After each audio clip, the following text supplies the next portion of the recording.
Swindon St George coach Ben Whincup joins me now on Your Sport Swindon. Ben, thanks for joining me. We're at your last training session before the big kick-off at the weekend. Got a tough one to start with, Portsmouth, the team that you lost to in the grand final. So first and foremost, your thoughts on that game coming up? It don't get any tougher for first game. I mean, it's the longest trip of the season, as well as the team that beat us in the grand final. It's a bit going into unknown. We've never been down to Portsmouth before. It'll be interesting to see how we get on. Hopefully we can avenge the grand final from last year. Well, you went very close last year against them anyway. You were well in contention at half time and then just ran out of steam. And you've obviously strengthened pre-season, so you should have some good players bolstering the squad. How has pre-season gone? And talk to us about some of the new players that you've got. It's gone really well. It's gone as well as I could have hoped for, to be fair. We've lost one game right at the start of pre-season against Cardiff away. To be fair, the game was abandoned after 60 minutes and it was a close game.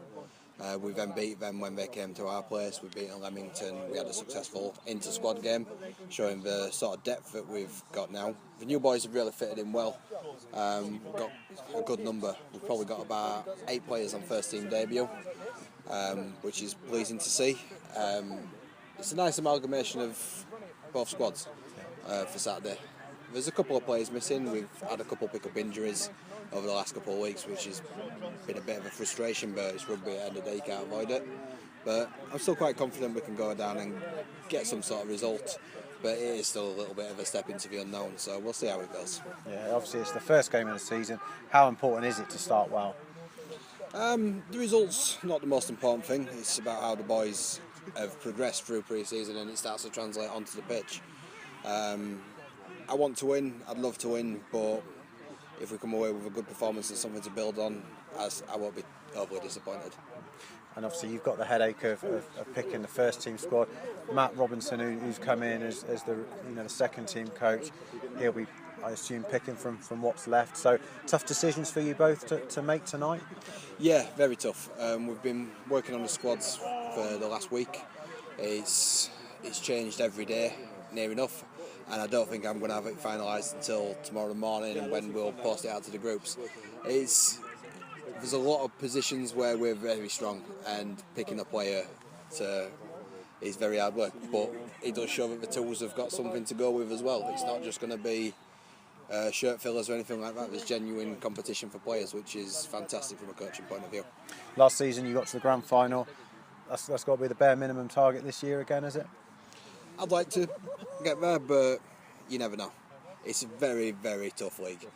Anyone can reach it, as we showed last year. We weren't supposed to be in the reckoning, and we managed to get there and push the eventual winners quite far. I'd like to think we can do it, but again, you never know what you're going out against these days. So we'll see what we get up to.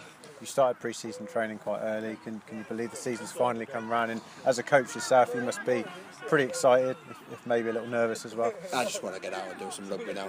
All this training's just been, it's just gone on forever. I think we've had the longest pre-season I've ever experienced anyway. It's done the boys some good. We knew where we needed to work on to get into this season. Everyone knew where we wanted to be. We were talking all over the winter about what we wanted to do, and we put it into motion in January, and hopefully we'll start seeing fruition of it come Saturday. Obviously the seconds are at home this weekend as well, so if there's any fans out there, they're welcome to come and watch up at Supermarine. Yeah, definitely. I'd like to see a lot more people down on the sidelines. We've got 2 teams running out of here, which is fantastic, and it's unprecedented for Swindon. It'd just be brilliant if the public did get behind and came down and started having a look and seeing what we've got building down here and hopefully become a part of it.